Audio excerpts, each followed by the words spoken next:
జయ కృష్ణ ముకుంద మురారి, జయ కృష్ణ ముకుంద మురారి, జయ గోవింద బృంద విహారీ, కృష్ణ ముకుంద మురారి, జయ గోవింద బృంద విహారీ, కృష్ణ ముకుంద మురారి.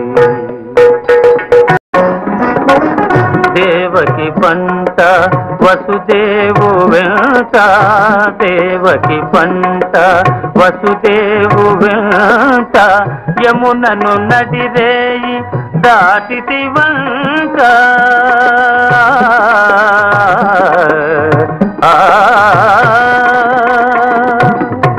వెలసితి వంట నందుని జింట, వెలసితి వంట నందుని జింట, రేపల్లి ఇల్లాయేనంట, కృష్ణ ముకుంద మురారి. ఊపున పోయి మాకుల గూలిచి, ఊపున పోయి మాకుల గూలిచి, శాపాలు బాపితి వంట, కృష్ణ ముకుంద మురారి. చూపితివట నీ నోటను బాపురే 14 భువన భాండముల, ఆ రూపము గనిన యశోదకు తాపము నశించి జన్మధన్యతగా. జయ కృష్ణ ముకుంద మురారి, జయ గోవింద బృంద విహారీ, కృష్ణ ముకుంద మురారి. కాళీయ ఫణి ఫణ జాలాన ఝణ ఝణ కేళీ ఘటించిన గోపకిశోరా,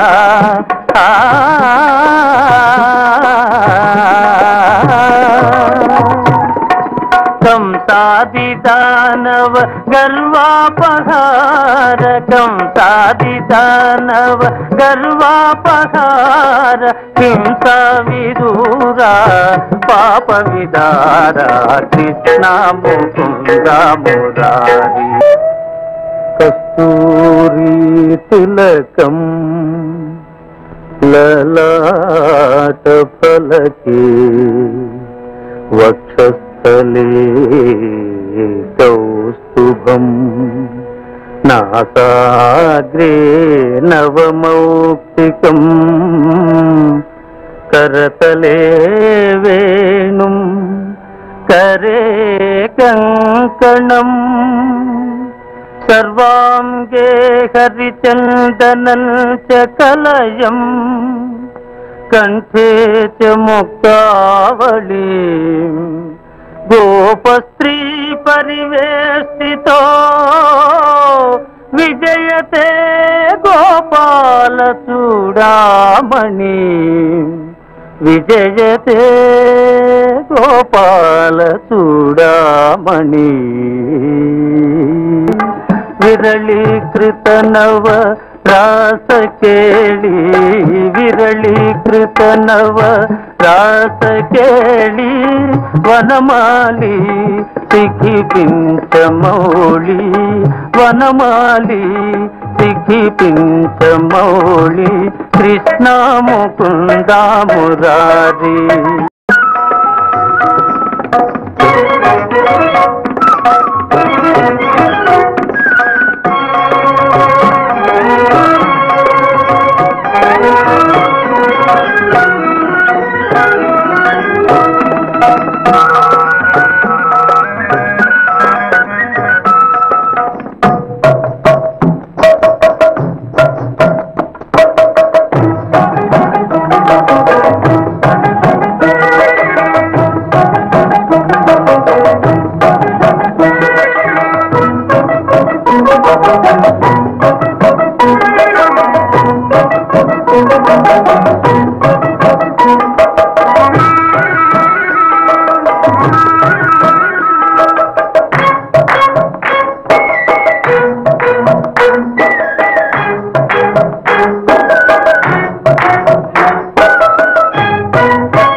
ముకుంద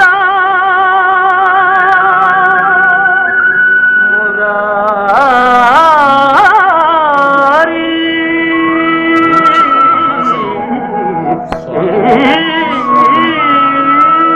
ఈ వారం ఘంటసాల గారు పౌరాణిక చిత్రాలలో పాడిన పాటలు అలాగే భక్తి గీతాలు విందామనుకున్నాం.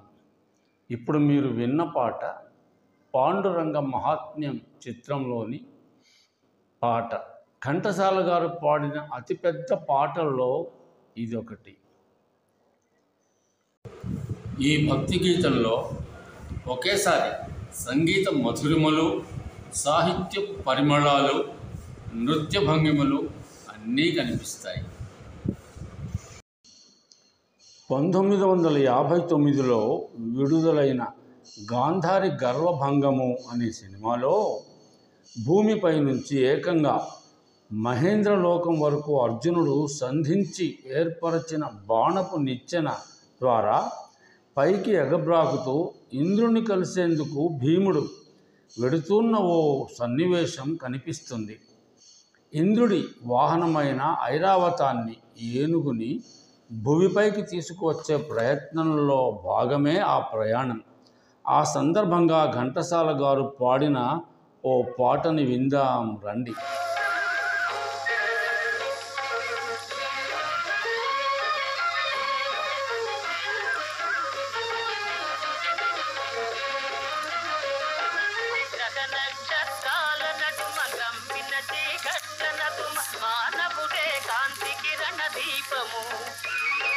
ప్రణయ సుధాధారలతో ప్రళయ విషజ్వాలలతో మానవుడే పరమాత్ముని రూపము. మానవుడేనో ఇతరా మరణములను దాటి సదా మన కీర్తి నంద కలుపు తీరుడోయి. మనుష్యుడిల మహానుభావుడే, చూడగా మనుష్యుడిల మహానుభావుడే. 1972లో బాలభారతం అనే మరో సినిమా వచ్చింది. పై సన్నివేశం యథాతథంగా ఈ సినిమాలోనూ కనిపిస్తుంది. ఇక్కడ కూడా ఆ సందర్భంగా చిత్రీకరించబడిన పాటను పాడింది ఘంటసాల గారే.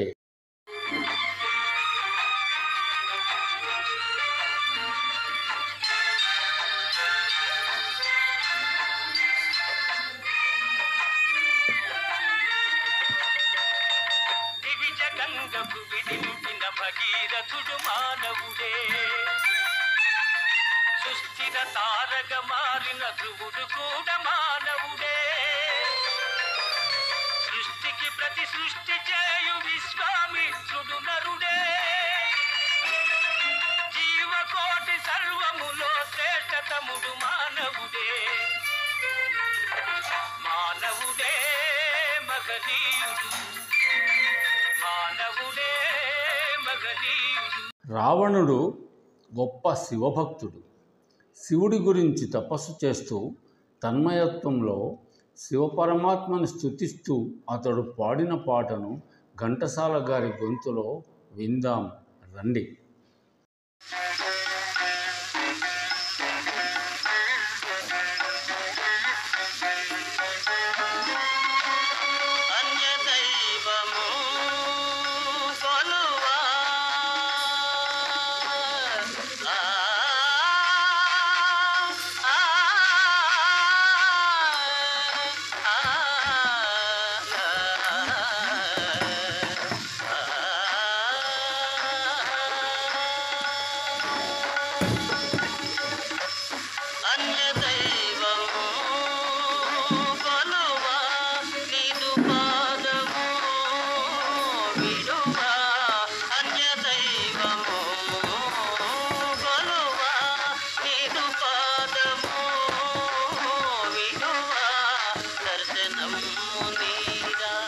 మంగళాంగా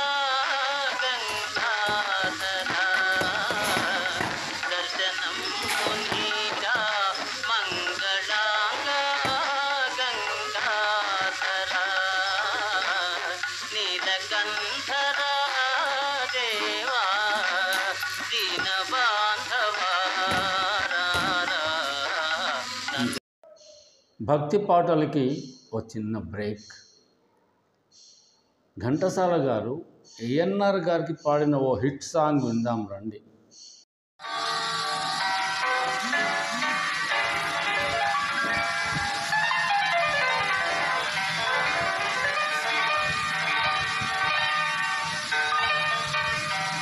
నా హృదయంలో నిదురించే చెలి, కలలలోనే కవ్వించే సఖి, మయూరివై వయారివై నేడే, నటన మాడి నీవే నన్ను దోచినావే, నా హృదయంలో నిదురించే చెలి.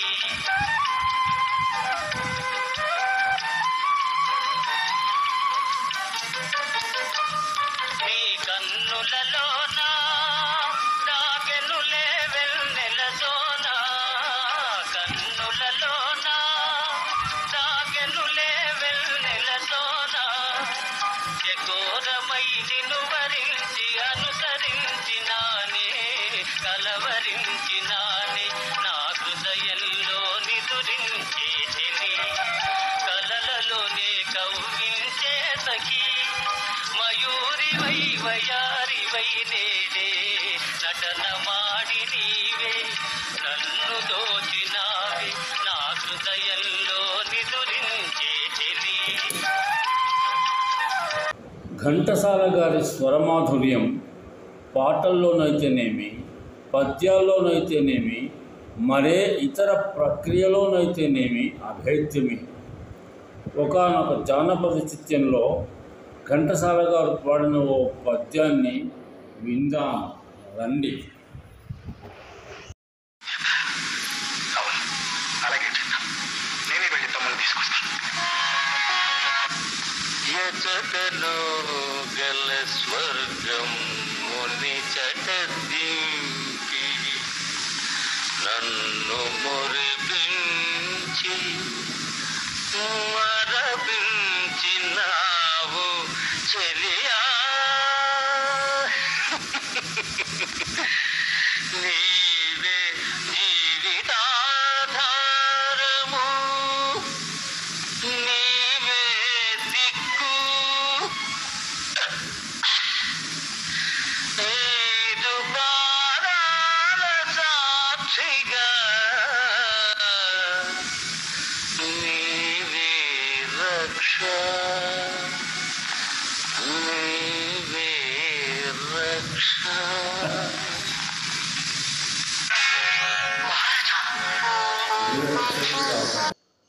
చూశారుగా, ఘంటసాల గారి గానమాధుర్యం ఆ సన్నివేశాన్ని మరింతగా పండించినట్టుగా మనకి తెలియటం లేదు. ఘంటసాల గారు ప్రముఖంగా తెలుగు, కన్నడ సినిమాల్లో పాటలు పాడినప్పటికీ తమిళ, మలయాళ, తులు అలాగే హిందీ సినిమాలకి కూడా తన గాత్ర మాధుర్యాన్ని అందించారు. ఆయన దాదాపు 10,500కి పైగా పాటలు పాడారు. అలాగే దాదాపు 110 సినిమాలకి సంగీత దర్శకత్వం వహించారు. 1970లో ఆయన పద్మశ్రీ పురస్కారాన్ని కూడా పొందారు. తెలుగు రాష్ట్రాల్లోనే కాదు, దక్షిణాదిలోనే కాదు, దేశ విదేశాల్లోనే కాదు, ఖండాంతర ఖ్యాతిని సహితం స్వంతం చేసుకున్న మహోన్నత గాయకుడు మన ఘంటసాల గారు. అమర గాయకుడని, గాన గంధర్వుడని బిరుదాంకితుడైన ఘంటసాల గారికి ఆయన ప్రతిభకి, ఆయన విద్వత్తుకి అవి చాలా చిన్నవేనని చెప్పవచ్చు. 1963లో విడుదలైన శ్రీ కృష్ణార్జున యుద్ధము అనే చిత్రంలో కృష్ణ పరమాత్మకి అత్యంత ఇష్టసఖి అయిన సత్యభామ ఆయనపై కినుక వహిస్తుంది. కృష్ణుడు ఆమెను ప్రసన్నం చేసుకునేందుకు ప్రయత్నిస్తోన్న నేపథ్యంలో సత్యభామ ఆయనను తన ఎడమకాలితో తంతుంది. కృష్ణుడి నుదిటిపైన గాయమవుతుంది. ఆయన శిరస్సు పైనున్న కిరీటం ఎగిరి అల్లంత దూరాన పడుతుంది. రసవత్తరమైన ఆ సన్నివేశాన్ని ఎన్టీఆర్, ఎస్వరలక్ష్మి గారు చక్కగా పండించారు. ఆ సందర్భంగా ఘంటసాల గారు పాడిన ఈ పాట దానికి అనుసంధానమైన ఓ పద్యము పై సన్నివేశాన్ని మరింతగా రక్తి కట్టించాయనడంలో ఎలాంటి సందేహము లేదు. వాటిని ఆస్వాదిద్దాం రండి.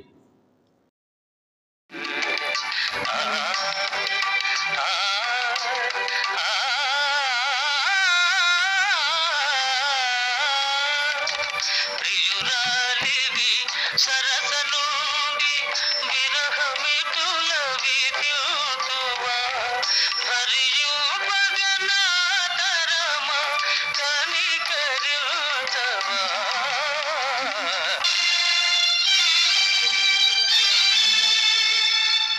నన్ను భవదీయ దాసుని మనంబున నీయపు కింటబూని తాచిన అది నాకు మన్ననయ చెల్వకు నీ పద పల్లవము మత్తను పులకాగ్ర కంటక వితానము తాకిన నొచ్చునంచు నేననియదా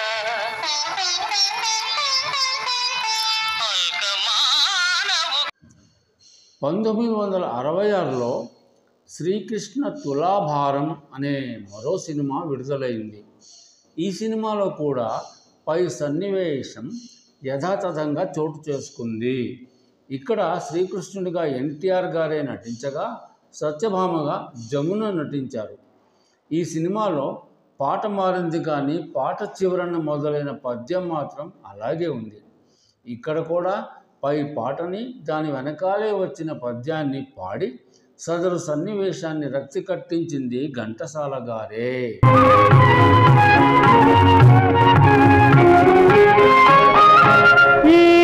మౌనమో పగలేనే విరహాలు సైపగలేనే తల వంచి నీ పదములకు మృక్కేనులే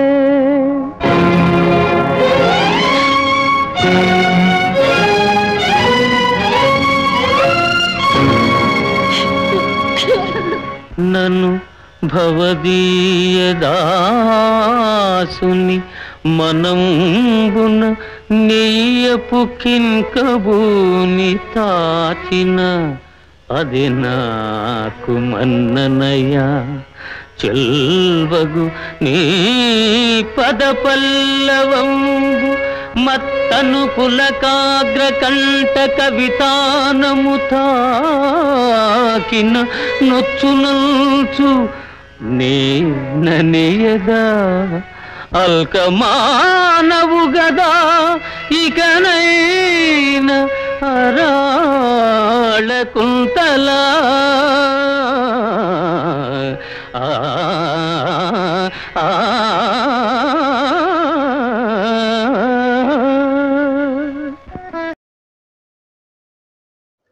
శ్రీకృష్ణ మాయ అనే మరో సినిమాలో కృష్ణుడి మాయ కారణంగా నారదుడు సంసార సాగరంలో పడిపోయి కొట్టుమిట్టాడుతుంటాడు. ఒకానొక సందర్భంలో తనను చీదరించుకుంటోన్న తన భార్యను ప్రసన్నం చేసుకునే ప్రయత్నంలో అతడు ఉండగా ఆవిడ అతడి తలపైన తంతుంది. సరిగ్గా సత్యభామ ద్వారా కృష్ణుడికి జరిగిన సన్మానం లాంటిదే ఇది కూడా. నారదుడిగా ఏఎన్ఆర్, అతడి భార్యగా జమున నటించారు. శర మామూలే. ఆ సందర్భంగా పై రెండు సినిమాలలో లాగానే భర్త నోటి నుంచి దీనంగా ఓ పాట, ఓ పద్యం పాడినవారు ఘంటసాల గారే. నన్ను భవదీయ దాసుని అన్న ఆ పద్యాన్ని పై మూడు సినిమాల్లోనూ పాడిన ఘనత ఘంటసాల గారిదే.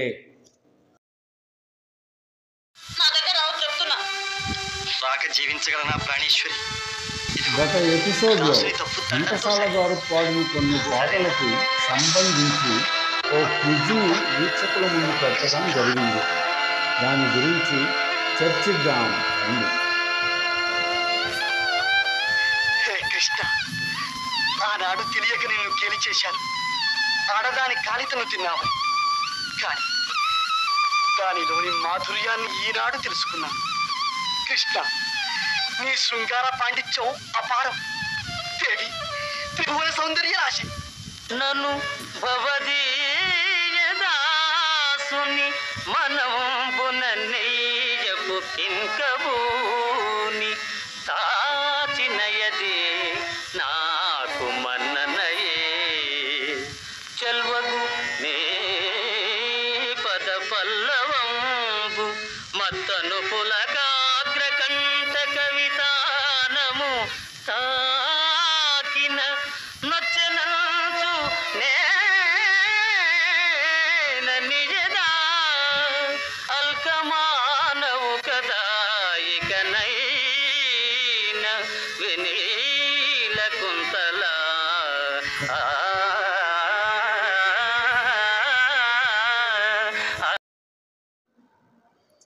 ఘంటసాల గారి సతీమణి సావిత్రి గారు ఓ ఇంటర్వ్యూలో ఆ రోజుల్లో అన్నీ హై నోట్సే ఉండేవని, నిలబడే పాడేవారని, ఘంటసాల గారు బాగా అలసిపోయి ఇంటికి వస్తుండేవారని చెప్పుకొచ్చారు. పాటలు పాడేందుకు అడ్వాన్స్ తీసుకునేవారు కాదని, పాడటం పూర్తయిన తర్వాతే ఒకేసారి పారితోషికం తీసుకునేవారని, ఆయన ఏ నిర్ణయం తీసుకున్నా అది ధర్మబద్ధంగా ఉండేదని చెప్పారు ఆవిడ. ఘంటసాల గారు స్వయంగా ఒక 3 సినిమాలు కూడా నిర్మించారు. అయితే అవి విజయవంతం కాలేదు. సంగీత ప్రపంచంలో మాత్రం ఆయనను వరించిన విజయాలు హిమోన్నత శిఖరాలను తాకాయి. ఒక విలేఖరి ఘంటసాల గారి పాటలన్నింటిలో మీకు బాగా నచ్చిన పాట ఏదంటూ సావిత్రి గారిని అడగగా, ఒక బుట్ట నిండా చక్కటి మల్లెపూలను పోసి అందులో ఏది బాగుందంటే ఏం చెబుతామంటూ చమత్కరించారుట ఆవిడ. ప్రస్తుతం ఈ యూట్యూబర్ పరిస్థితి అంటే నా పరిస్థితి అలాగే ఉంది. గలగల పారే ఘంటసాల గారి మధుర గీతాల సెలయేటిలో అన్నీ ఆణిముత్యాలేనాయి. స్పేస్ ప్రాబ్లం వల్ల అనేక పాటలకు ఈ 3 ఎపిసోడ్స్లో చోటే దక్కలేదు. గత ఎపిసోడ్లో ఘంటసాల గారు పాడిన కొన్ని పాటలకు సంబంధించి ఓ క్విజ్ని వీక్షకుల ముందు పెట్టడం జరిగింది. దాని గురించి చర్చిద్దాం రండి.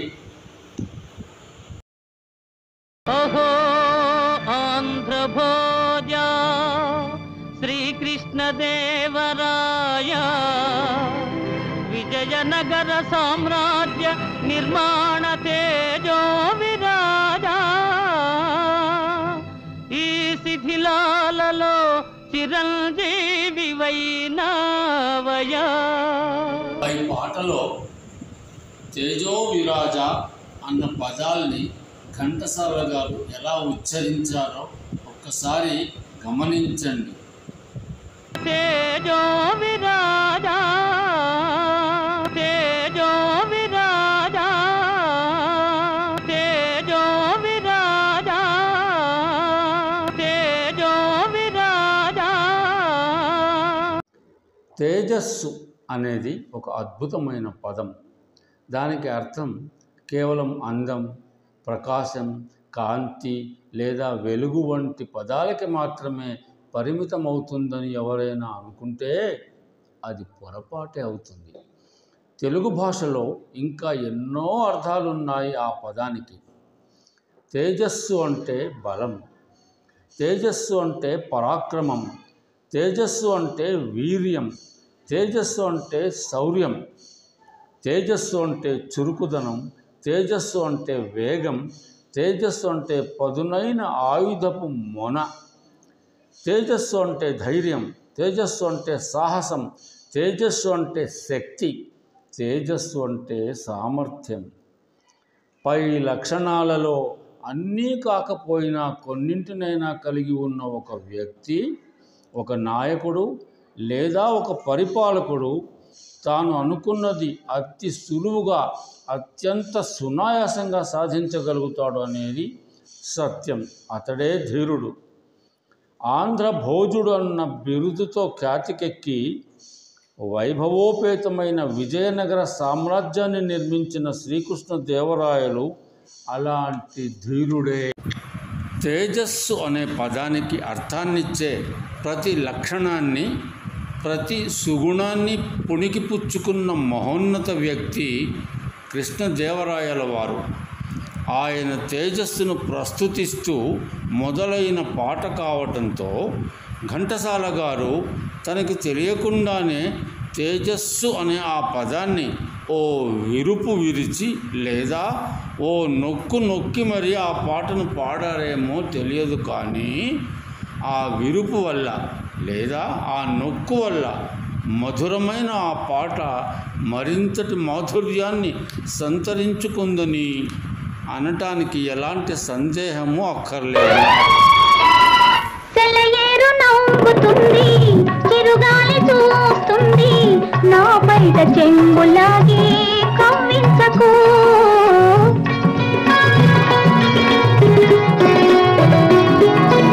సెలయేరు నవ్వుతుంది, చిరుగాలి చూస్తుంది, నా బయట చెంగులాగే కవ్వించకు.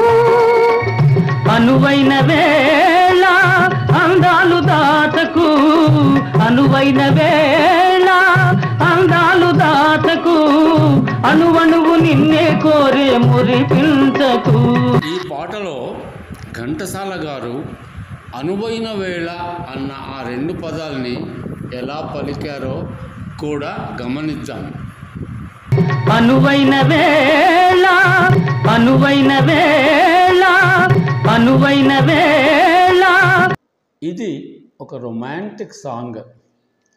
ఆహ్లాదకరమైన వాతావరణం, తామిద్దరూ తప్ప మరో మనిషి అలికిడి లేని ఏకాంతం, ప్రేమగా భావోద్వేగంతో భార్య దగ్గరికి చేరాలన్న కోరికతో భర్త, సిగ్గుపడుతూ అందుకు అభ్యంతరాన్ని వెలిబుచ్చుతూ భార్య.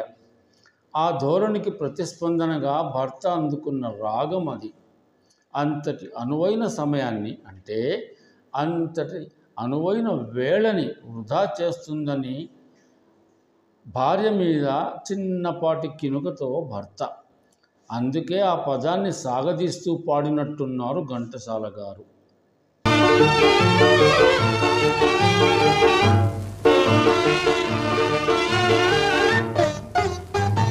చలువరాతి మేడలోన కులుకుతావే కుర్రదాన,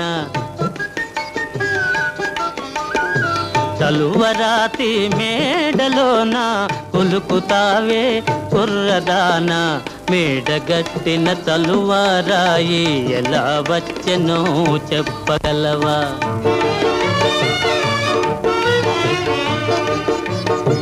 కడుపు కాలే కష్ట జీవులు పొడలు విరిచి గనులు తొలిచి, కడుపు కాలే కష్ట జీవులు పొడలు విరిచి గనులు తొలిచి. ఈ పాటలో కడుపు కాలే అన్న రెండు పదాలని కూడా ఘంటసాల గారు ఓ ప్రత్యేక శైలిలో పాడారు. ఆ శైలి ఏమిటో గమనిద్దాం.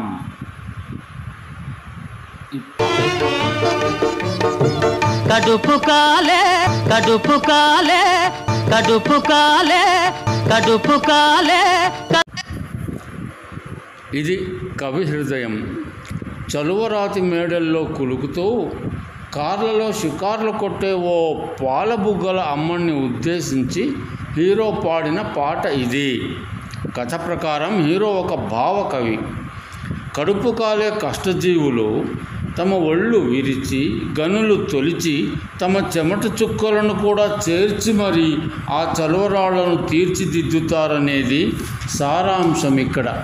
కడుపు కాలే అన్న పదాలను నొక్కి పలకటం ఒక ఎత్తైతే, కాలే అన్న పదాన్ని విరిచి పాటలోని మాధుర్యాన్ని ద్విగుణీకృతం చేసిన ఘనత ఘనాపాటి అయిన మన ఘంటసాల గారిదే.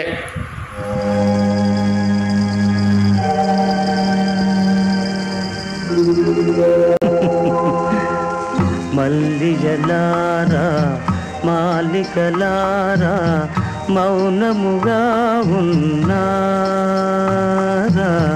మా కథయే విన్నారా.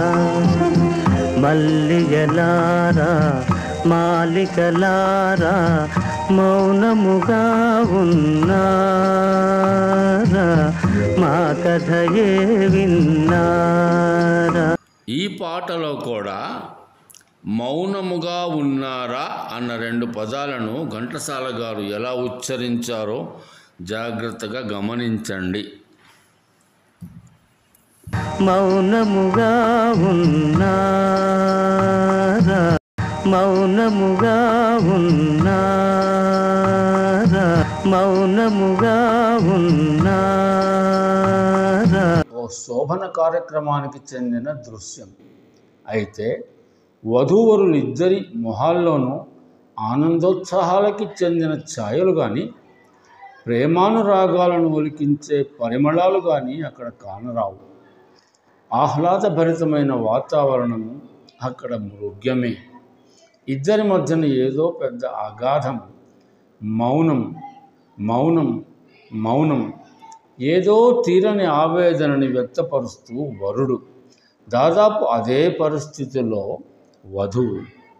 తమ మధ్యన సుదీర్ఘంగా కొనసాగుతోన్న ఆ మౌనాన్ని మల్లెల మీదకి మాలికల మీదకి నెడుతోన్న ఆ వరుడి గొంతులో ఆ మౌనం పట్ల అతడి అసహనాన్ని ధ్వనింపజేస్తూ మౌనముగా ఉన్నారా అనే పదాలలో ఉన్నారా అనే పదాన్ని అంత సుదీర్ఘంగాను సాగదీసి ఆ రాగానికి ఓ ప్రత్యేకతని, ఆ పాటకి మరికొంత మాధుర్యాన్ని సమకూర్చగలిగారు ఘంటసాల గారు. భలే మంచి రోజు పసందైన రోజు వసంతాలు పూచే నేటి రోజు హాయ్ వసంతాలు పూచే నేటి రోజు భలే మంచి రోజు పసందైన రోజు వసంతాలు పూచే నేటి రోజు హాయ్ వసంతాలు పూచే నేటి. ఈ పాటలో పల్లవి చివరన ఘంటసాల గారు తీసిన ఆ రాగం మామూలుగా మనలాంటి వాళ్ళ వల్ల అవుతుందా?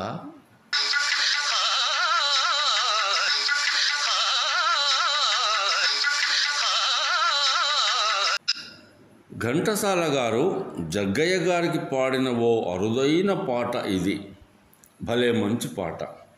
పాట పల్లవి చివరన హాయ్ అన్న పదం లేదు అన్న రాగం సముద్రంలోని అలల్లా వంపులు తిరగడం ద్వారా పాట ఓ కొత్త అందాన్ని సంతరించుకోగలిగింది.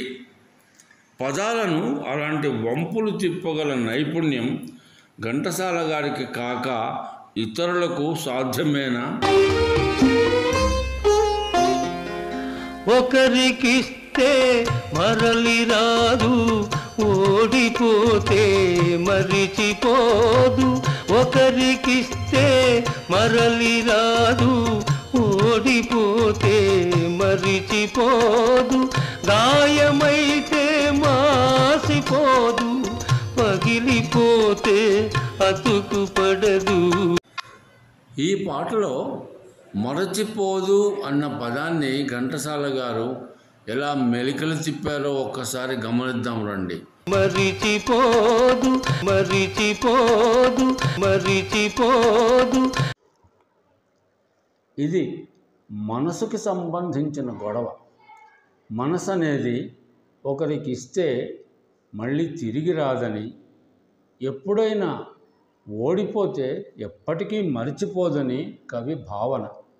ఘంటసాల గారు ఇక్కడ మరచిపోదు అన్న పదాన్ని స్ట్రెస్ చేస్తూ పో అన్న అక్షరాన్ని వంపుగా సొంపుగా ఇంపుగా సాగదీశారు ఓ 2-3 సెకండ్ల పాటు. అదో సొగసు ఆ పాటకి. గత ఎపిసోడ్లో పై పాటలకి సంబంధించి ఓ క్విజ్ తయారు చేసి వీక్షకుల ముందు ఉంచటము, ఆయా పాటల్లో దాగి ఉన్న ప్రత్యేకతల గురించి వారి అభిప్రాయాలను తెలియజేయవలసిందిగా వారిని కోరటము జరిగాయి. పైన జరిపిన విశ్లేషణకి అనుగుణంగా కానీ కొంచెం దగ్గరగా కానీ ఎలాంటి అభిప్రాయాలు ఈ ఛానల్కి అందలేదని తెలియజేస్తున్నాము. ఘంటసాల గారు వెండి తెరపై ప్రేక్షకులకు కనిపిస్తూ పాడిన ఓ భక్తి గీతంతో ఈ ఎపిసోడ్ను ముగిద్దాం. శేషశైలవాస శ్రీ వెంకటేశ శయనించు మాయ శ్రీ చిద్విలాస శేషశైలవాస శ్రీ వెంకటేశ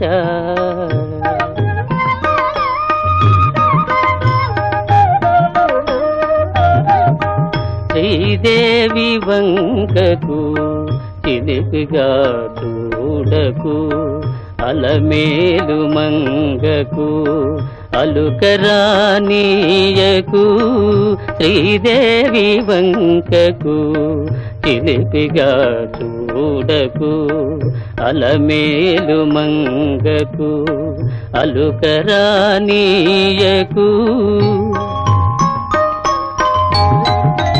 ముద్దు సతులిద్దరిని ఇరువైపులా చేర్చి ముద్దు సతులిద్దరిని ఇరువైపులా చేర్చి మురి పిల్చి లాలించి ముచ్చటల తేల్చి శేషశైలవాస శ్రీ వెంకటేశ.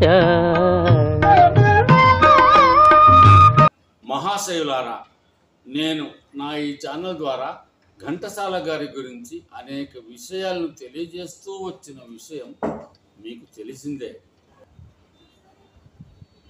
గత 3 ఎపిసోడ్స్గా ఈ విషయంలో కృషి చేస్తూ వచ్చిన నాకు సంగీతం పట్ల నాకు తెలియకుండానే నాలో ఇంతటి అభిరుచి, ఇంతటి అభినివేశము, ఇంతటి ఆసక్తి నిక్షిప్తమై ఉన్నాయన్న విషయాన్ని మొట్టమొదటిసారిగా నేను తెలుసుకోగలిగానంటే మీరు నమ్ముతారా?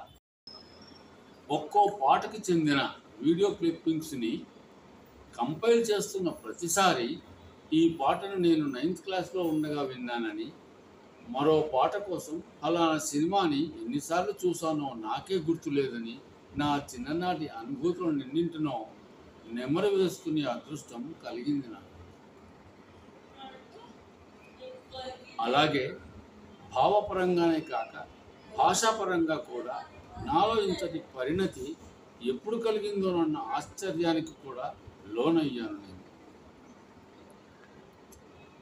ఏది ఏమైనా ఘంటసాల గారి లాంటి ఒక మహానుభావుడి గురించి, ఒక మహోన్నత వ్యక్తి గురించి ఎన్నో విషయాలను మీకు తెలియజేయాలనుకునే నా ఈ ప్రయత్నంలో కొంత మేరకు నేను కృతకృత్యుడనయ్యానని అనుకుంటున్నాను. ఆ విధంగా నా జన్మ ధన్యమైందనే భావనని సవినయంగా, వినమ్రంగా మీకు తెలియజేసుకుంటూ భవదీయుడు అగస్త్య జ్ఞానేశ్వరరావు. సినీ రంగంలోనూ, వ్యాపార రంగంలోనూ, పత్రికా రంగంలోనూ, సామాజిక రంగంలోనూ, ఇంకా అనేక రంగాలలో ఒక దిగ్గజంలా వెలుగొందిన ఓ మహానుభావుడు తుది శ్వాసను విడిచాడు ఈరోజు. ఆ మహానుభావుడు పద్మవిభూషణ్ అవార్డు గ్రహీత శ్రీ రామోజీరావు గారు. మా తరువాతి ఎపిసోడ్లో వారి గురించి తెలుసుకుందాం. సెలవు.